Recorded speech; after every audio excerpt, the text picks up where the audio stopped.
Hey guys, welcome to my YouTube channel. This is something brand new. I'm gonna try. You guys know I've got an all about the music section. I've got a poetry, animals.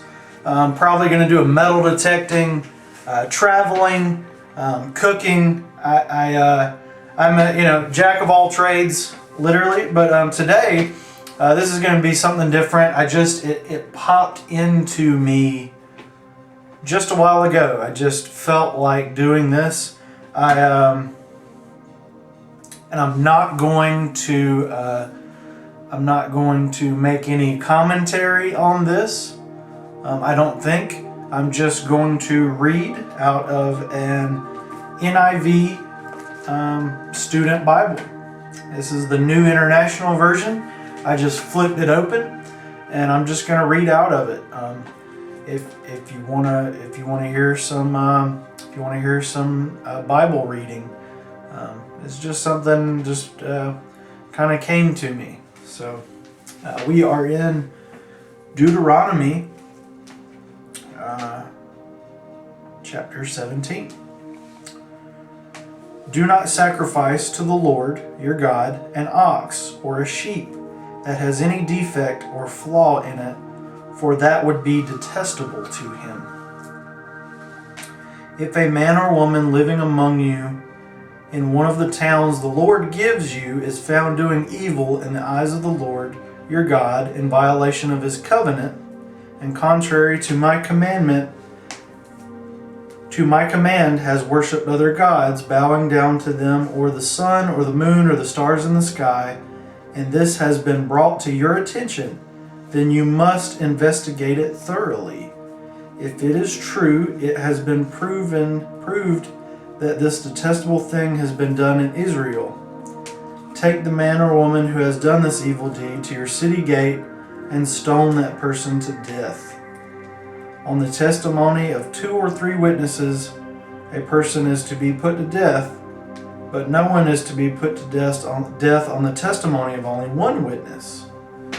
The hands of the witness must be the first in putting that person to death, and then the hands of all the people. You must purge the evil from among you.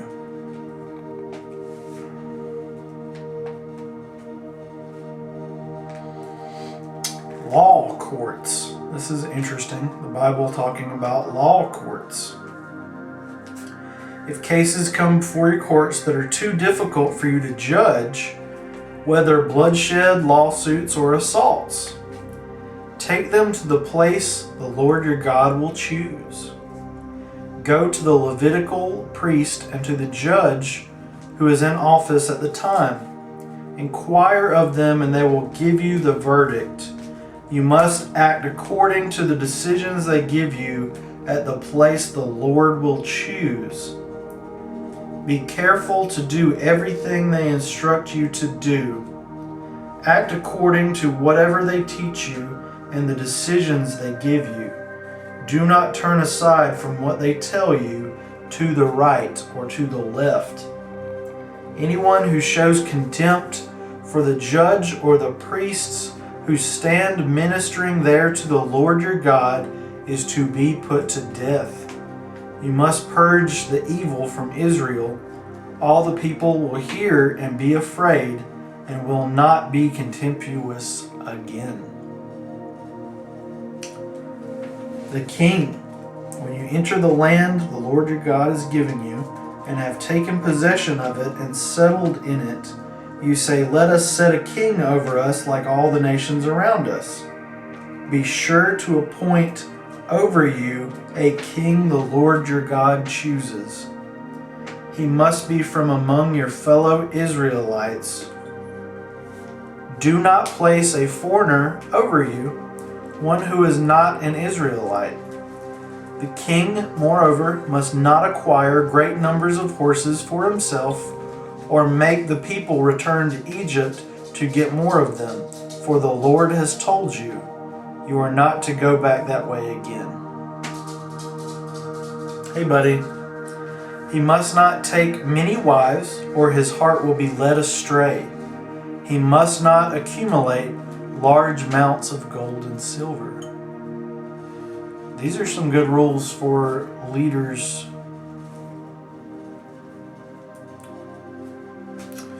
Okay, prescription for a king. This is some notes on that verse. Until now, the Bible has not mentioned the possibility of an Israelite king. But here, long before the nation actually got a king, God lays down his prescription for a good one. The list of qualities hardly fits the normal image of a king, or the kind of person the Israelites' descendants usually got.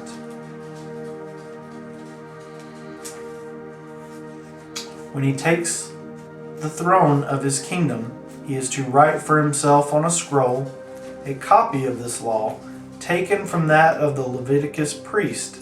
It is to be with him, and he is to read it all the days of his life, so that he may learn to revere the Lord his God and follow carefully all the words of this law and this decree, and not consider him better than his fellow Israelites, and turn from the law to the left, to the right or the left. Then he and his descendants will reign a long time over his kingdom in Israel. Wow. I'm not commenting on religion, but I will comment on these verses that I just read. Those are some good rules for a king.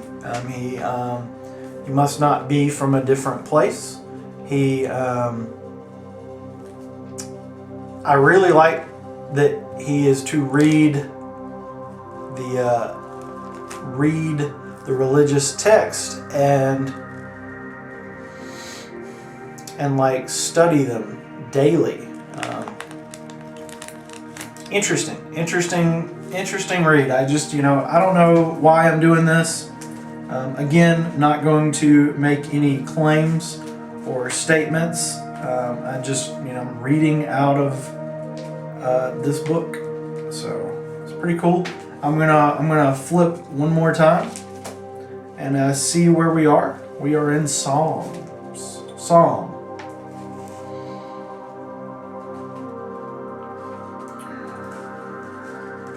Ooh, love for the outdoors. Okay. A Psalm of David. The heavens declare the glory of God. The skies proclaim the work of his hands. Day after day they pour forth speech. Night after night they reveal knowledge. They have no speech, they use no words, no sound is heard from them, yet their voice goes out all the earth, their words to the end of the world. In the heaven God has pitched a tent for the sun. It is like a bridegroom coming out of his chamber, like a champion rejoicing to run his course. It rises at one end of the heavens and makes its circuit to the other. Nothing is deprived of its warmth. The law of the Lord is perfect, refreshing the soul. The statutes of the Lord are trustworthy, making wise and simple. The precepts of the Lord are right, giving joy to the heart.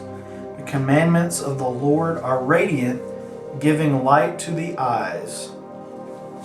And a little guided tour of Psalms 19. Outdoor lessons. The names for God give a clue.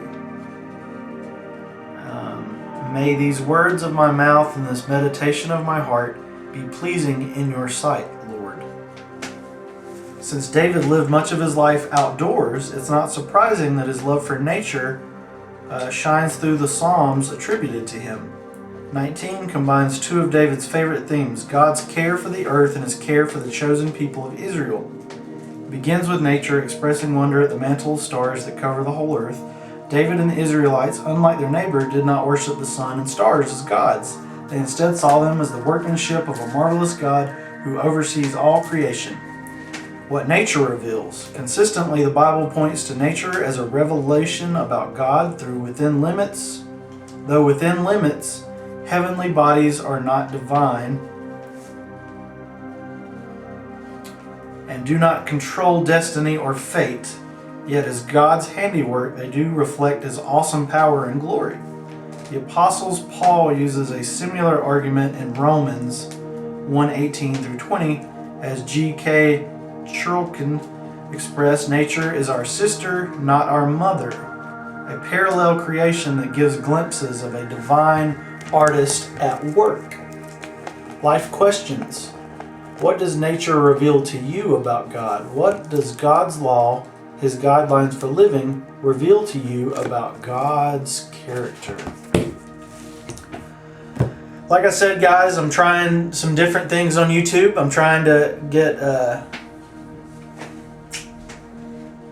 don't even want to say that here. I'm trying to enjoy life, trying to have fun and put some of it on film. Maybe, for my son. Hopefully he will be watching these someday. That's pretty cool to think about. And you guys have a great afternoon, great day, great week, great month, great year. Things are getting better. So we will see you next time.